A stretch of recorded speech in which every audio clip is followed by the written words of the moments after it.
Cyberpunk Edgerunners is a series that needs no introduction at this point. It might have only been a few weeks between the anime's release and this video hitting your eyes, but the series has reached Sandevistan velocity in its growth, eclipsing Splatoon 3 in the number of fanart on Danboru. And let me remind you that Splat Team 3 is the fastest selling game of all time in Japan. As such, I think a spoiler-free review like I tend to do for properties like this would miss the point, as people who do this full-time already beat me to the punch anyway.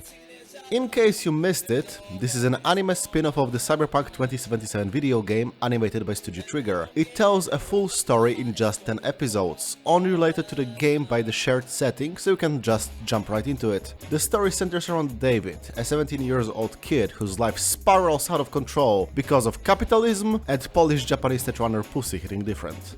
I usually shy away from direct comparisons to other media, but as Cyberpunk the tabletop system is all about mixing and matching man and machine, I think it warrants a word salad description. Cyberpunk Edgerunners is an 80s-90s style cyberpunk OVA with the added benefit of being animated by a studio known for their bombastic visual design and action direction, as well as a 40-year-old well-established setting. It has all the ultra-violence, striking colors, overblown sexuality, banger music and downright pornographic displays of how machines work that you would expect from something like Bubblegum Crisis or Akira. It's rad as all hell, and probably the second best thing the studio made after Space Patrol Luluco, or, at the very least, second most rewatchable. I like stuff like Kill la Kill, but I don't think I'll feel like rewatching the full thing, ever. And Tengen Toppa Gurren Lagann is technically Gainax. Alright, anyone still on the fence? Fuck off, we're getting to spoilers in... 3, 2, 1... With this story's breakneck, dare I even say Chainsaw Man-esque pacing, one would expect that the series does not have time to properly brew, that characters come and go without anyone in the audience giving a damn. And indeed, I've seen a lot of voices saying that the series could have used an extra episode or two. But, I don't know, I see where these voices are coming from, but I disagree. Because I think that the speed at which events unfold and people die is crucial, not just to the high-octane action scenes bombarding our eyes with bold splashes of color in every episode, but to the overall tone of the story, and when the dramatic beats hit you, they fucking hit you with the kinetic energy of a railgun. But to put why that is into words, we need to put this engine to a halt and take it apart. First of all, the story embodies punk, and I am an expert on that matter, as I am also a punk that uses the world's largest streaming service, which is owned by the world's largest corporation, and I make sure that this video is monetized so you can watch advertisements for products of other corporations before, during and after this video. Wait, no, hold up, that seems stupid. Let me walk that back a bit. With every story, the choice of the protagonist informs its scope. For example, in Deus Ex, you play as a Fed and get to unearth every single kitchen sink conspiracy that made the world as fucked up as it is. And in Edgerunners, the story centers around Dawid, someone who, in the context of the larger world, is just some punk. No matter how capable he may be or how much his mom supports him, he's never gonna make it. He's not gonna be an Arasaka executive despite getting top grades at their academy, and he's not going to single-handedly topple that corporation as a roided-out machine of destruction. Whatever he does or aspires to do on a scale larger than himself and his closest circle, the weight of the entire world is bound to push him down. Hell, not just him, but his posse as well. The core group of characters, Dawid, Lucy, Maine, Dorio, Rebecca, Pilar, Kiwi and later Falco, forms the first foundation of the story. I didn't get to spend a long time with any of these characters, and yet I cared for all of them in some way, and they really managed to feel like a group of friends. You can feel that they care for each other, that they enjoy the company despite being just a bunch of criminal co-workers on paper, that the bond between them is genuine. It's notable how, because we follow Dawid's perspective, we only ever get to know the full deal with Lucy, his girlfriend. The others come in, brighten up his life, but there never is anything about them sitting down and talking about the past, because, well, yeah, honestly, why bother? I don't know anything about people I call friends from before the point we met, except maybe for a few anecdotes. That's how it is. Or, if we're being meta-pretentious, it's like someone coming in with a new character to the table, only for them to get their brain blown out after one bad roll. I saw people say that this is a failing of the pacing, that we should get to know more about, say, Rebecca or Maine, but hey, you know what is a story that fully explores its characters? Legend of Galactic Heroes. Have you watched Legend of Galactic Heroes? Be honest now. I have, I get to pass judgment on you. So are we doing 10 or 110 episodes here? This is of course hyperbolic, but the theme of there being no time for sentiments is reflected in the main story as well. Both Maine and David succumb to cyberpsychosis mainly for the same reason. They can't slow down. There is always a job to do. There's always a reason to stay on the cutting edge. And if they are not the leader, if they are not the one getting everyone to get through all that alive, both in firefights and by giving them the opportunities to earn a living, well then who are they? Just another victim of the unfair world, no different from the bodies that lie where those that were in their way stood before. Speaking of cyberpsychosis, it is a constant threat looming over the story, from its very first scene to its explosive climax. If you get too much chrome, your brain is just unable to handle it at some point and you go berserk. Or is it? We have a total of 4 cases shown in the anime. Norris the soldier from the beginning, unnamed homeless dude, Maine and David. We don't really know anything about the former, but him being explicitly a soldier from the Corpo Wars, it's easy to infer that the opening scene is him going ramble due to PTSD and trauma. The second one was just minding his own business and taking a piss when Pylar kept antagonizing him. Maine was on edge due to stress and the world crumbling around him and a job gone wrong, with memories of past inadequacy and frustration bleeding in. But he was still able to recognize those he loved for the most part and even asked David to save himself. Though his final words, while seemingly of the wiser older brother kind, are pretty tragic.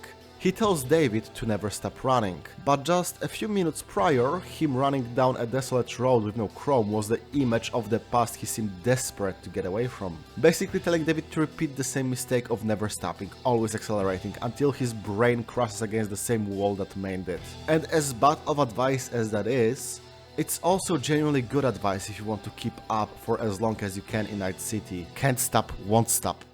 And finally we have David, who thought he was built different, only to spiral down into cyberpsychosis when all jacked up on cybernetics. Except that's only half of the truth. See, we already had signs of David experiencing a psychotic breakdown, past blending with present, losing control of his body, having the literal ending theme of the series play in the background and getting louder and louder as he feels more and more trapped. In episode 1. You know, after his mom died, then the only sympathy he received was a bill. Only difference being he did not have the capacity to go postal on a bunch of cops. Hell, he did not even have the life experience to make that his go-to reaction. But if you get combat cyberware, you're gonna use it. And if you use it often enough, that might just become your first instinct when under pressure. It's not the cybernetics themselves, it's the fact that they all serve a simple purpose.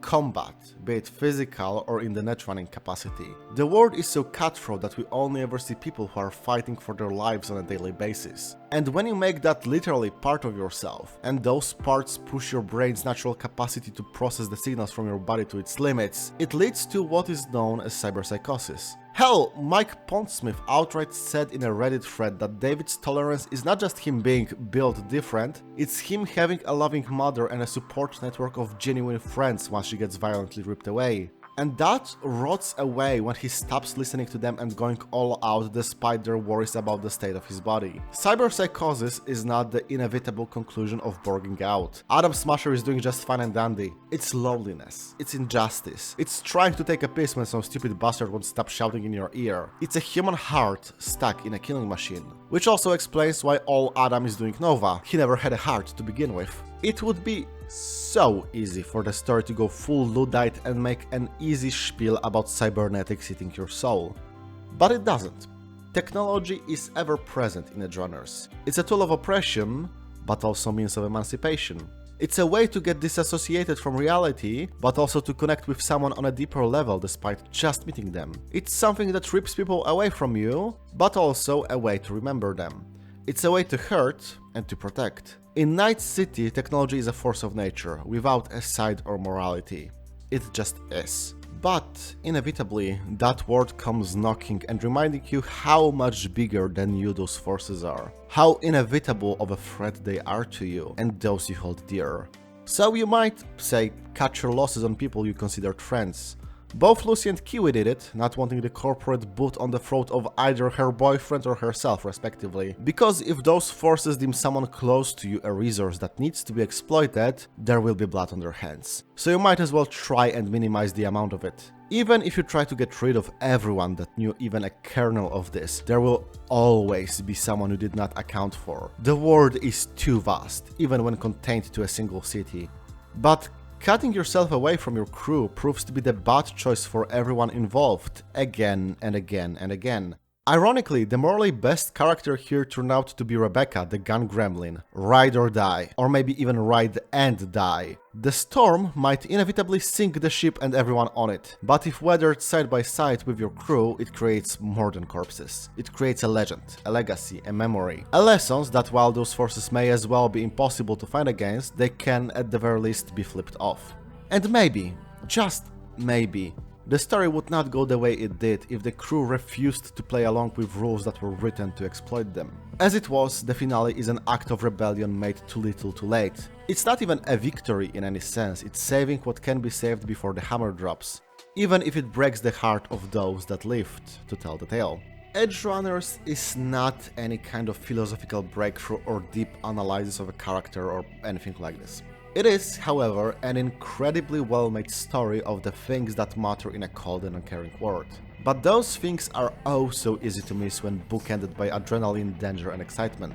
Even if they are front and center, not something to the side of the frame or that needs to be inferred, it's easy to lose all that in the loud music, exploding guts and super speed shenanigans, and only connect it all when looking back, when it's much too late. The story is the theme, which is the medium, which is the story. And it's because of that incredibly strong cohesion of all the elements, big and small, I think that Edgerunners is a series that will be remembered. You might be thinking, but should I play the game if I really like the anime? And the answer is, yes, sorta I guess. Do you like Ubisoft games? And I also made a whole video on it a year ago. Unfortunately, it seems that Edgerunners had the magical touch that 2077 lacked, not being fucking changed from foundations up mid-production. It truly is the knife's edge separating a mess of a game from a really good anime. You could say that the world of Cyberpunk as a whole is running on that edge. The joke you made is intellectual property of CD Projekt Red Incorporated. Come out of the building with your hands up. Damn, the copyright pigs found me. Luckily, they don't know I'm fucking kid. Comply, or we will force an OS update on your cybercock. Oh, well, if you'll excuse me. Hey, that's the end of the video. I know it's October, but I don't have anything spooky planned, sorry. But we're getting artsy in November. As usual, huge thanks to my Patreon supporters, now visible on the screen. Join them! Become a member! Get a 10% discount at a sports store you're never gonna use. This contract only binds you for 20 years. Or advertise our products to your friends, fine.